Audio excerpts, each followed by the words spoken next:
Well, you're wondering, where in the world are we now? Well, we are at Tim Lolly Chevrolet in it's south of Cleveland in a little suburb area. And he's a harvest host. Well, actually, he's a Boondockers, excuse me, he's a Boondockers Welcome host available through Harvest Host.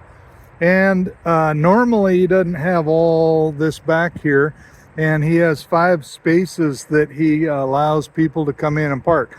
So I got into that one and backed up clean into the grass area, and we're going to spend 2 nights here boondocking. Now, normally if he didn't have a full lot right here, this corner of the back lot is set up, and he does have electricity, just a little 15 amp plug, but for a lot of people that would really be helpful. So anyway, boondocking at its finest, except for the interstate right there. That's okay, it's free.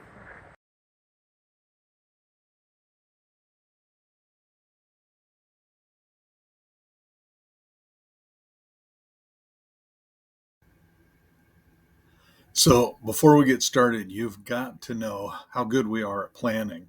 So the big deal to do at Cuyahoga Valley National Park is there is a train ride that goes pretty much the entire length of the national park, and it stops along the way at the various points of interest, so you can get off and do a little tours, and then you can maybe even have a lunch and a picnic and things like that.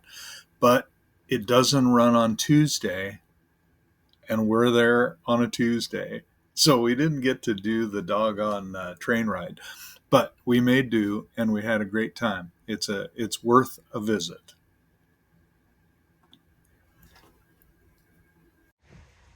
Well, we are at Cuyahoga Valley National Park, and Glenda and I, there she is, have our first little hike is down to Brandywine Falls. Brandywine Falls is just one of the waterfalls along the river here, and this is the spot where the Ohio and Erie Canal was dug between Cleveland and Akron, Ohio, and further than that, actually. I can't remember how far downriver it goes, but can you tell that's steep? Jimo's already headed down the stairs there, and so we get to the observation deck. Wow, this is quite a good little set of stairs for Jimo and me. She's ahead of me taking pictures, wondering, where in the heck am I? Where are you, Jima?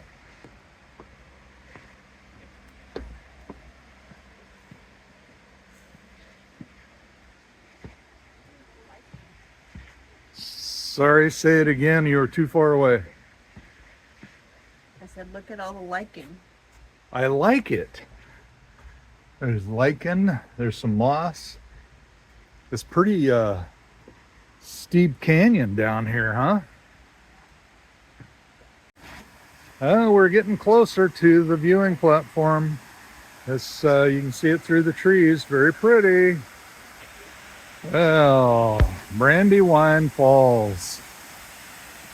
Very pretty.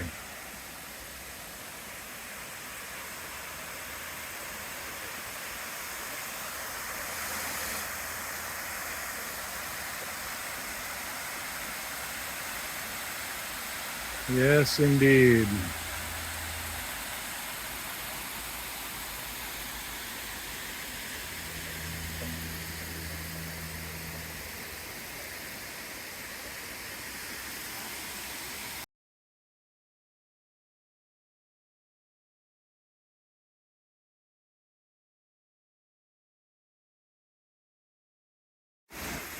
Well, there we were And now we're up top looking at the falls. I bet when it rains, this gets really exciting. Very cool up here. This is the ruins of an old grist mill, sawmill, and then an electric power plant at one point that got destroyed by fire, and they never rebuilt it, of course. How about a little history about Cuyahoga Valley National Park? Glenda and I looked at this on the map and we wondered, why is there a national park in basically the middle of an urban area, in the middle of Ohio? And we couldn't quite figure that out until we got into the visitor center, and the nice lady there started to explain what had gone on here. Aside from the Erie Canal being built right along the Cuyahoga River back in the 18s, I think it was finished in 1832. There was, after that, when trains took over the movement of freight, um, there was a lot of industry in that Cleveland area, and a lot of it settled in that valley along the river.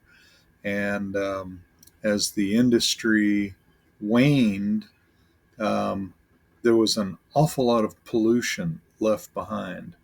And in fact, in 1969, the Cuyahoga River caught fire. It was so polluted, and it actually was a Superfund site for the EPA.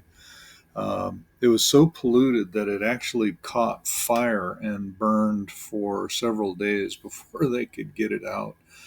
Anyway, so the federal government got involved and they started cleaning up the valley, and somebody started pushing for the land along there to be turned into a national preserve, and they actually ended up becoming a national park.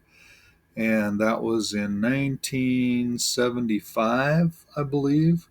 So right now they're celebrating their 50th anniversary as a national park.